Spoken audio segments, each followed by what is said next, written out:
attempted to create a magnetic levitator that takes this small magnet and is supposed to levitate it here. As of currently, it doesn't actually levitate anything, but it's probably only a software problem.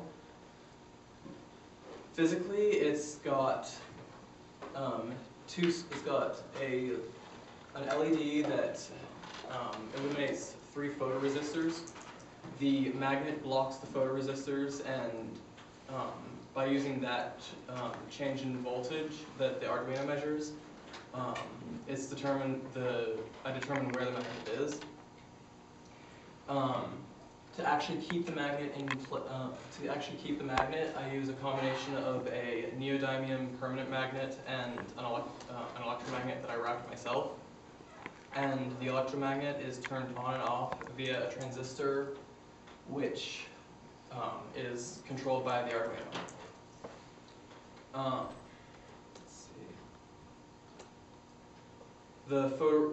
Everything is powered in parallel from a constant.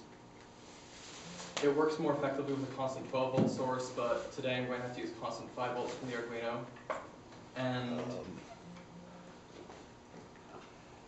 I believe that's everything for hardware. Software-wise, I'm keeping track of the values of the voltage values of the photoresistors in global variables, and have a fuzzy logic function that determines whether it's considered blocked or not blocked, which is a small abstraction to help with code maintainability.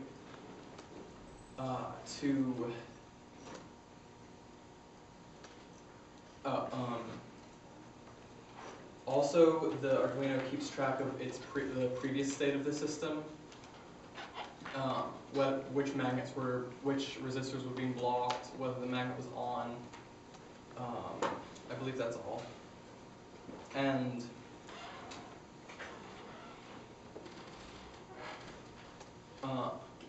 it uses the combination of current and previous state to turn the electromagnet on or off.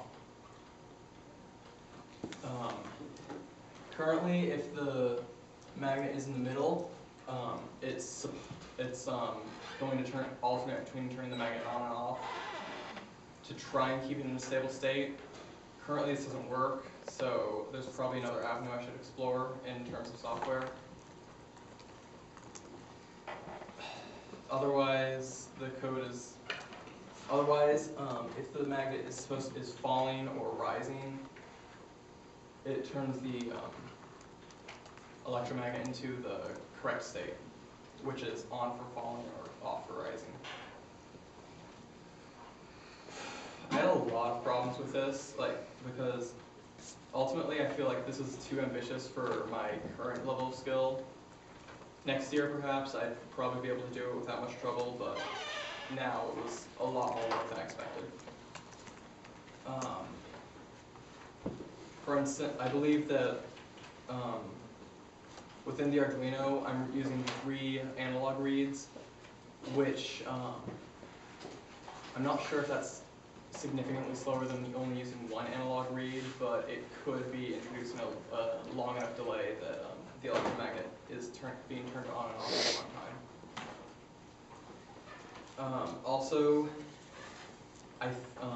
because of the inductance of the electromagnet, I believe that current still flows through it even after it's been turned off, which keeps the magnet rising when it shouldn't, and introduces and causes it to just oscillate out of control. So, time for demo. Is that on? That's on.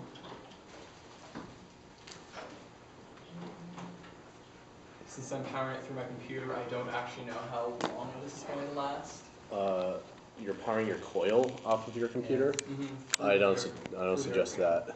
You don't suggest that? No. It's worked before, so. Oh, okay, then do it, I guess. Do you have any idea how much current the coil draws? I want to say 3 volts. How many current amps? How many amps? How many amps? Yeah. Oh, 3 amps, I think. Your computer. No, I know it does work when my computer's plugged in, so. Okay. It does Just work. go ahead and plug your computer Yeah. in, I guess. I don't know why.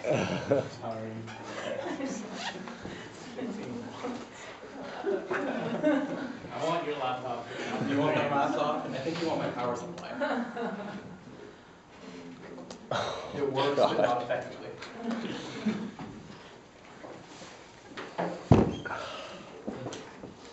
All right.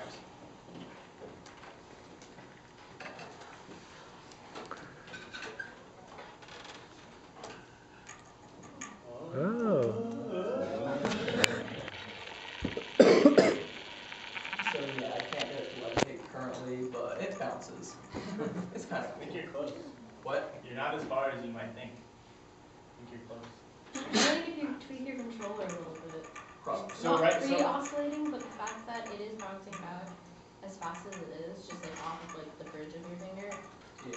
so right now that you're either turning the coil all the way on or all the way off. I think if you can figure out a way to have it Turn it partially have on and off. right, values in between. Can you do that with a What? transistor? Oh, The I think controller it's will tricky. switch it, but you can also just have like a PWM output that's and then have like a certain percentage of it on as well. Did you use a PWM control of it, or did you just use a digital? I'm using digital, but what Silo was saying about PWM is probably a better idea. Yeah. And using a proper power supply, I can get more vertical range. So that's all. Any questions?